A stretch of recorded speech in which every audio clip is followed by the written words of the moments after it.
Today I'm checking out this miter saw that I was sent so I could do this review. Let's get it out of the box, see everything it comes with, and test it out.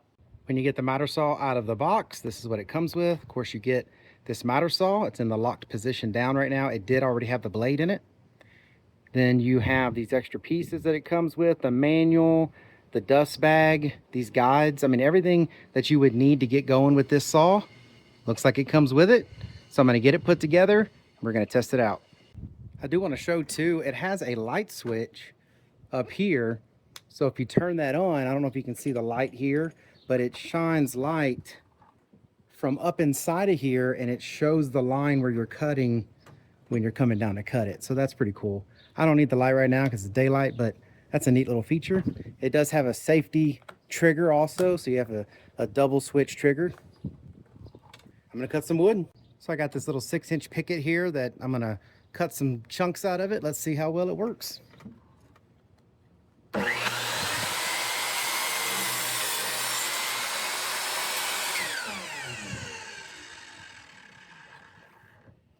Really nice clean cut that comes from the blade that it comes with. So that's a nice, not a jagged cut. It's a nice clean cut. Real simple motion to cut the wood. It comes with these little gadgets here that let you tighten it down.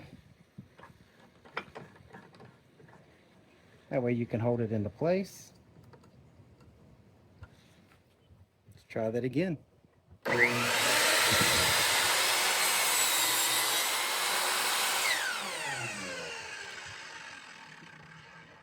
course, it lets you make angled cuts and beveled cuts. So you can use the bevel back here to bevel the saw up to 45 degrees. And then of course you can cut this at angles up to 45 degrees. But yeah, it comes with everything you would think you'd need with a miter saw. I really like it. I definitely think you will too. And I hope this information was helpful. Thank you very much for watching. Y'all take care.